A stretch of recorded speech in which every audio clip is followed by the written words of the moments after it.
বিশ্বাস করো এইভাবে মাটন যদি রান্না করো খেতে কিন্তু অসাধারণ লাগবে আর খুব চটজলদিও কিন্তু হয়ে যাবে।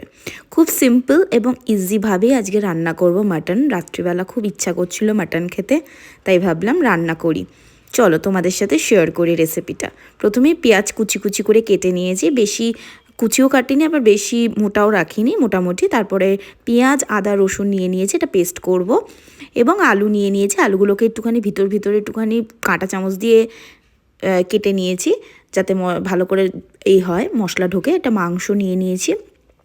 তারপর নুন দেব, জিরের গুঁড়ো, ধনের গুঁড়ো, হলুদ, লঙ্কার গুঁড়ো দিয়ে ম্যারিনেট করব এবং আদা রসুন এবং কাঁচা লঙ্কা এবং পেঁয়াজের যেই পেস্টটা করেছিলাম ওটা দেব, দিয়ে খুব সুন্দরভাবে মাখিয়ে কিন্তু ম্যারিনেট করতে হবে। একটু লবণও দিয়েছিলাম আর দিয়েছিলাম হালকা সর্ষের তেল দিয়ে ভালো করে ম্যারিনেট করেছিলাম। টক দইটা পরে দেব কারণ প্রথমে দিতে ভুলে গেছিলাম।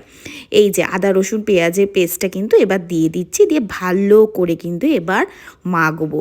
যত ভালো মাখা হবে তত কিন্তু খুব সুন্দরভাবে মাটনের টেস্টটা কিন্তু এনহ্যান্স হবে, কারণ মাটনের ভিতর কিন্তু ফ্লেভারসগুলো কিন্তু ঢুকবে। এবং তারপরে পেঁয়াজ তো কুচিয়ে নিয়েছি, এবার আলু ভাজবো। আলু ভাজার জন্য নুন দিলাম, তারপর দেবো হলুদ গুঁড়ো, লঙ্কার গুঁড়ো দিয়ে ভালো করে আলুটা মাখিয়ে ছাঁকা তেলে একটুখানি ভেজে নেব। বেশি ভাজবো না, কড়া করে মোটামুটি ভেজে নেব। তো ভাজার পর তারপর তোমাদেরকে বলছি, তার পাশাপাশি বলি দেখো গোটা মশলা নিয়ে নিয়েছি। তো এই মশলাগুলো কিন্তু হালকা কড়াইতে নেড়ে নেব এবং এটার একটা মিহি কিন্তু একটা মিক্সারে দিয়ে কিন্তু পাউডার বানিয়ে নেব। সেটা কিন্তু কখন আমি ইউজ করছি এটা কিন্তু তোমাকে দেখতে হবে পুরো ভিডিওটা। তো এই যে হালকা একটু কড়াইতে জাস্ট নিয়ে নিলাম, এমনভাবে পোড়াবও না আবার কিন্তু খুব একটা বেশি যেন এও না থাকে, মিডিয়াম, কড়াই একটু গরম হয়ে গেলেই বন্ধ করে এটা দিয়ে দেবো। এই যে টক দই নিয়ে নিয়েছি, টক দইটা দিয়ে এবার মাটনটা ম্যারিনেট করবো খুব সুন্দরভাবে করে, আবার আধ ঘন্টার জন্য কিন্তু রেখে দেবো।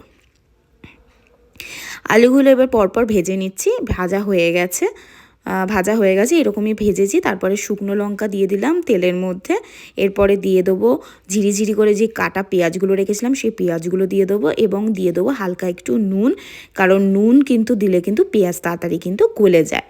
তো নুন দিয়ে পেঁয়াজটা ভালো করে কিন্তু নাড়িয়ে চাড়িয়ে দেখো নুন দিচ্ছি, নুন দিয়ে কিন্তু ভালো করে পেঁয়াজটা নাড়িয়ে নিচ্ছি।